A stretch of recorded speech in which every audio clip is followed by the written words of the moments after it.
Hey everyone. Please support what I do to help keep Greyhawk alive by subscribing to the channel.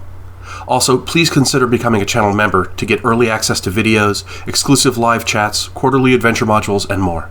Thanks, and enjoy the show. So we're going to continue with our examination of the lost Caverns of Tsojcanth today on Greyhawk Ragnar.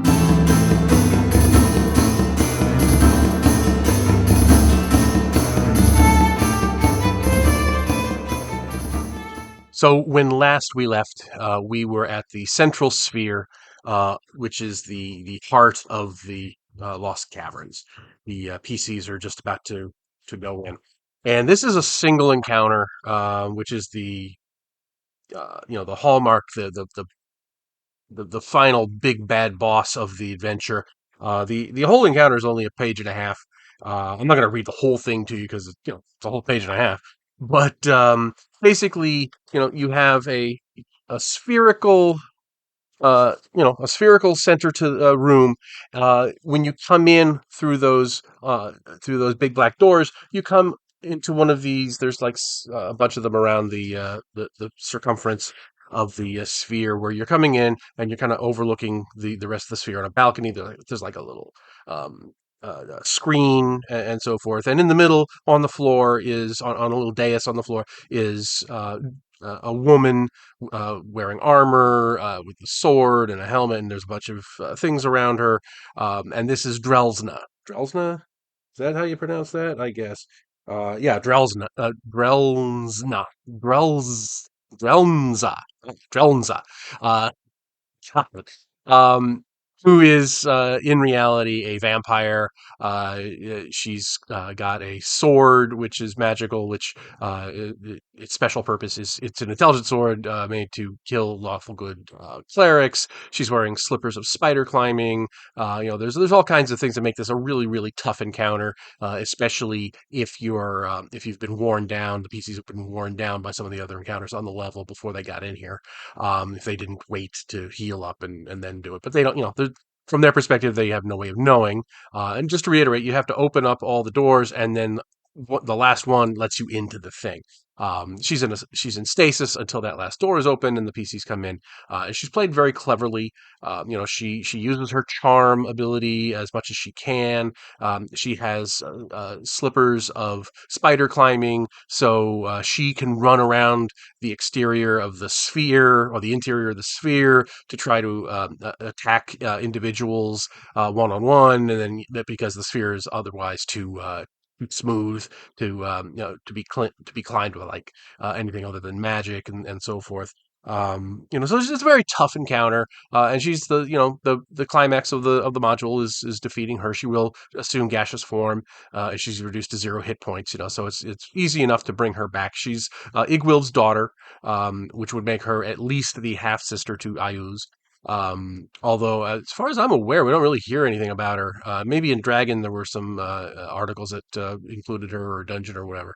Um, but then once she's either defeated or driven off, you have the treasure, and it's the treasure of Igwil that's really the star here. And but although one interesting thing is. Where it says she, meaning Drelzna, is Igwil's treasure and a guardian of the dead archmage's wealth. And there's a bunch of very valuable things. There's the Dowd's wondrous lantern, which we'll get to. There's the prison of Zagig. There's the Demonomicon of Igwil, which is a special spell book which has a bunch of unique spells, which we'll also get into. Um, uh, uh, there's the different magical books, manual of bodily health, manual of gainful exercise, quickness of action, clear thought, and on and on and on. And one of the interesting things is the guardians of this treasure. There's a Zegya and a Zagi, and they blow up when you kill them, so it's possible that the books will get damaged or destroyed when that happens. So so one last little zinger that Gygax throws in there. Um, and gaining after all that happens, you have this monetary treasure, but you also have all the magical treasure. Um, it, Gygax gives a little bit of an afterword for the DM on how the the players should be treated after this. It is likely that completing the module will require many gaming sessions because the caverns are so far away from any town or other village. The party will have to stockpile captured treasure in some secure place. Experience points for treasure will only be awarded for those items that are taken back to a civilized locale, and the party leaves the cavern. So it's kind of a delayed thing. They can spend some of the treasure in the gnome vale. They're also going to have a problem of getting uh, training to go up in levels. But this is what I love. The very last paragraph of the adventure book. Poor play does not merit special consideration. Players will not improve if the DM pampers rather than challenges them. If your players perform badly, do not allow their characters to increase in experience level. Be most judicious in how you handle awards to player characters. Allowing foolish and ignorant players to advance their characters to high levels reflects badly upon the game, and even more so upon the dungeon master who allowed such a travesty to occur. In effect, it is the excellence of the DM which is judged when the caliber of play by any group is discussed. Keep yours high. So he throws that in there, which which is just I love it's I'm sure it reflects a particular point in time in his mental state as far as how he perceived the game was being played. So, so there we have it. That's the final big boss encounter, um, uh, which again very challenging, very iconic villain, very powerful character, NPC obviously, and somebody who can very easily come back to bedevil the players later on. So now we move on to the second booklet, Monsters and Magical Items. This was really a treat back in the day because remember, this was before we had the Monster Manual 2 and before we had Unearthed Arcana. So this was really, outside of Dragon Magazine, the first real rules expansion that we had seen in a long time. Um, and it's got a bunch of stuff in here. A lot of it is stuff that you wonder why they didn't think to include it originally in the Monster Manual, like normal bats. And there's things, there's the Behir, the Bodak, the giant cave cricket, the cave moray, the Kushi or elven dog, the crystal ooze, the Dao, which is an earth genie, which I love that idea. That there are genies for all four elements. In fact, I expand on that in Adventures Dark and Deep. Um, with all kinds of different things. There's the Demi-Lich, which we saw originally in Tomb of Horrors, but now the stats are brought in here, so they're kind of trying to turn this into a mini Monster Manual expansion. There's the Alu Demon, there's Baphomet, the demon, for instance, the Bar Igura, the Chasme Demon, the Dretch, Fraz Orblue, Grazd Kastishi, the Rudderkin, the Darrow, which is one of my favorite monsters, and you get this wonderful picture of the Darrow attacking a group of adventurers. It's really cool. The Dracolisk, Valley Elves, Formian Giants, Gorgomeras, the Merid, another genie type. This one is a water genie, so now you've got all four. The Marlgoyle, which is a kind of a variant gargoyle, Olive Slime, the Petch, which is also from the elemental plane of Earth, more deadly puddings, underwater trolls, slime creatures, which goes to the olive slime, wolf wares, which is kind of the reverse werewolf, the Zegya and Zegyi, that rounds out the monsters. And interestingly, a lot of these monsters don't appear in the module. There's no Grast in the module. There is no Baphomet or any of those creatures. They're just not there. But they are in keeping with the other planar theme of the thing. So I think what we might be seeing in here are ideas to kind of flesh it out if you want to, because according to the lore, Igwilv had imprisoned Grast, and although Gygax was very cagey about it, all signs point to Ayuz being his son with Igwilv. That's how he had it in the novels, even though later on in Q and A's he said it wasn't the case. So he's being slick.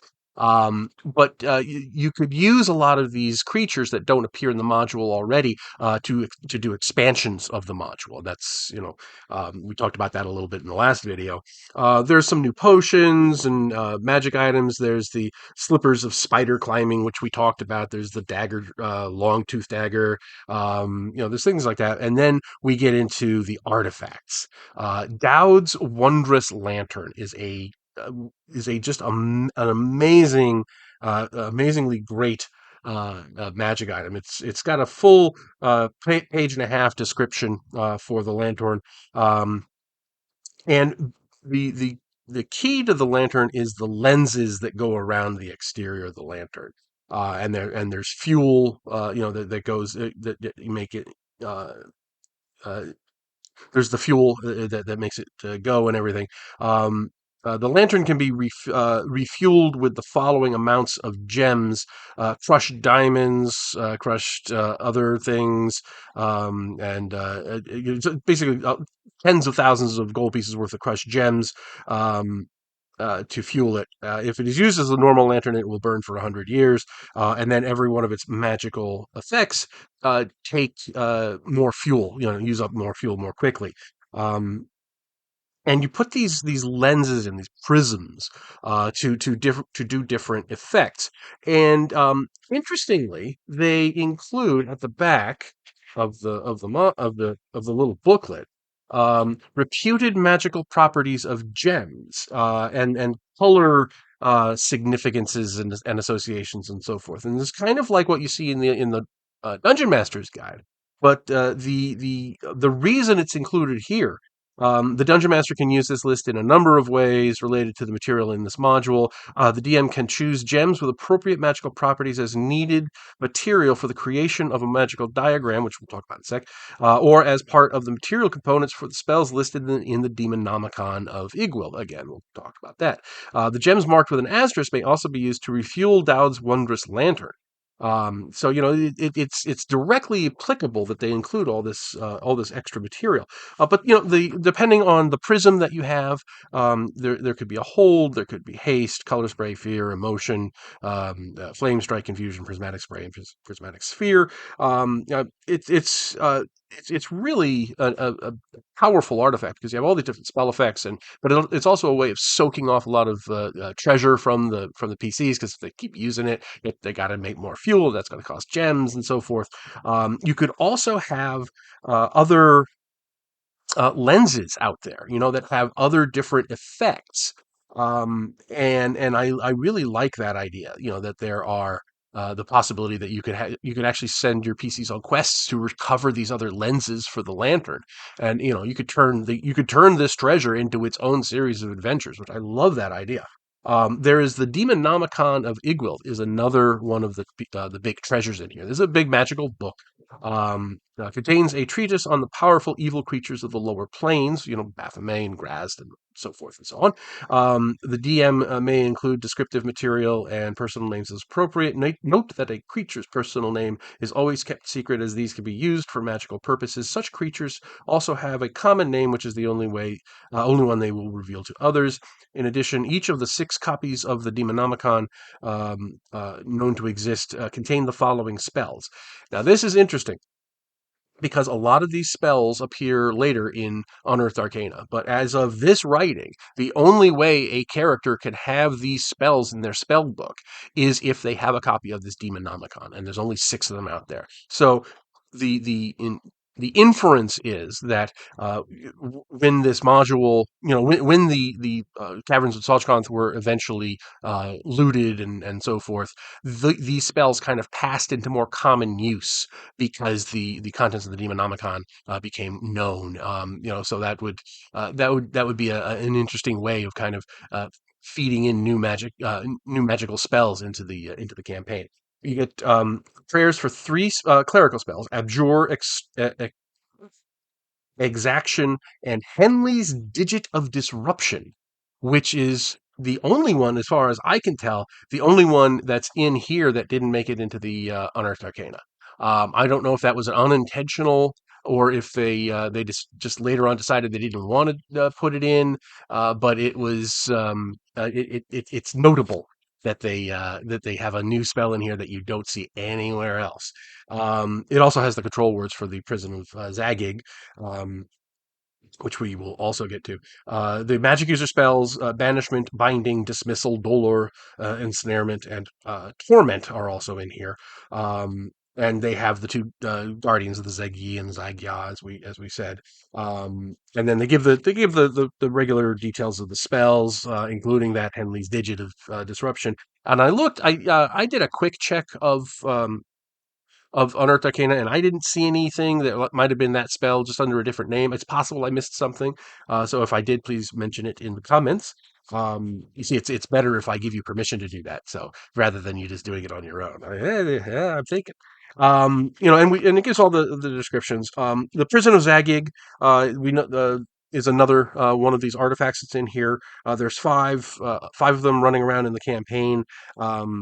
It basically it will shrink somebody down and imprison them in a little brass cage and make them very hard to find. So it's a very, very powerful thing. A wish or alter reality can open it. It's got a wizard lock on it. It can't be open. It cannot be damaged by force or magic. And a prison creature can be freed by the owner of the prison or by a magic user able to break the wizard lock without using spells. So a magic user 4 or more levels above the owner of the prison. But it's a very, very powerful thing. You use the command word, and you get sucked into it. As we said, the command words are in the Demonomicon. And then finally, it ends with a list of magical diagrams and a lot of text on their use. I took a lot of this material for Adventures Dark and Deep, and when I beefed up the magical diagrams thing. But the weird thing is, these also appear in the DM's guide in a little in a place, but they don't give a lot of explanation. Here, they talk about using different different what spells can be used, and gems can be used, and if you're going to use the symbol as a prison, how does that work? So it's really beefed up. But again, none of that actually appears in the dungeon itself. It's all stuff that, well, except for the one room which has the pentacles, but none of this information is actually relevant to that. This is much more relevant to what you imagine that Igwilv was doing in the Lost Caverns before she was overthrown.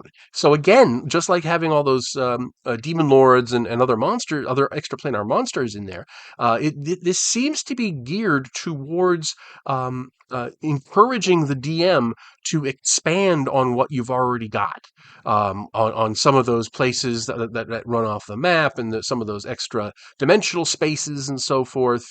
We mentioned in the last video how you don't really see any infrastructure for running an empire in these caves, in these caverns. In fact, one of them you have to go through a 3-foot wide cave to get into the rest of the thing. So there has to be some other element to this, being the center from which she ruled her empire, and all of this seems to be speaking to that as some sort of extra dimensional space, or it's on a demi-plane or something like that. And that would be a really neat thing to expand. And again, Alan Grohe has done a lot of work on expanding stuff out on his blog. Do check it out. So it's I'm not the first person to make this observation, but I do think that a lot of the stuff in Booklet 2 was specifically put in there to help the DM expand on what was in the module, by giving you stuff that would be relevant to what Igwilv was doing before the ruin, before the caverns became abandoned. So, anywho, that's what I got for the final big bad and the discussion of the monsters and magic items. Let me know what you think in the comments. Hope you've been enjoying this series. I might be able to squeeze another one out with some speculations, but we'll see if the inspiration strikes. So, hope you're all having a wonderful, wonderful day, and I will talk to you all. Thanks for watching today's video. Please remember to hit the like button and subscribe to the channel. Below you'll find links to my Patreon, which helps make these videos possible. You'll also find the web store where you can buy my books, and my blog where you'll find all sorts of free downloads and other articles. Thanks, and have a great day.